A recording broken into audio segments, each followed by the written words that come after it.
Hello friends, మీకు 50 లక్షల SBI home లోను కావాలి అంటే ఎంత జీతం ఉండాలి అనే దాని గురించే నేను ఈ చిన్న వీడియో మీకు ఇస్తున్నాను. ఈఎంఐ ఎంత ఉంటుందో అది కూడా మీకు ఈ వీడియోలో చెప్తాను. మామూలుగా ఎక్కువ కాలానికి రుణం తీసుకుంటే ఈఎంఐ అంటే మంత్లీ కట్టే ఇన్స్టాల్మెంట్లు తక్కువగా ఉండవచ్చు. కానీ మొత్తము వడ్డీ చెల్లింపు అనేది పెరుగుతుంది. మీరు రుణాన్ని తక్కువ కాలంలో తిరిగి చెల్లిస్తే ఈఎంఐ అనేది పెరుగుతుంది. అంటే మంత్లీ కట్టవలసిన ఇన్స్టాల్మెంట్ అనేది పెరుగుతుంది.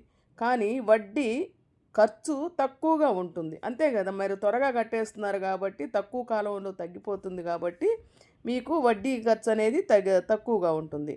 సొంత ఇల్లు కొనుక్కోవాలనే కలను సాకారం చేసుకోవడానికి చాలామంది బ్యాంకు రుణాల వైపు మొగ్గు చూపుతుంటారు కదా. ముఖ్యంగా స్టేట్ బ్యాంక్ ఆఫ్ ఇండియా అందించే ఈ గృహ రుణాలకు అధిక డిమాండ్ ఉంది. అయితే 50 లక్షల గృహ రుణం పొందడానికి నెలసరి జీతం ఎంత ఉండాలి, ఈఎంఐ ఎంత ఉంటుంది అనే ప్రశ్న చాలామందికి ఉంటుంది. బ్యాంకులు సాధారణంగా దరఖాస్తుదారుని ఆదాయము, వయస్సు, ఉద్యోగ స్థిరత్వము, క్రెడిట్ స్కోరు ఆధారంగా రుణాలను మంజూరు చేస్తాయి. 50 లక్షల గృహ రుణం పొందడానికి నెలకి సుమారు 80,000 నుండి 1,00,000 వరకు స్థిరమైన ఆదాయం అవసరమని సాధారణ అంచనా. ఇప్పటికే ఉన్న అప్పు ఎంత తక్కువగా ఉంటే రుణం ఆమోదించబడే అవకాశం అంత ఎక్కువగా ఉంటుంది.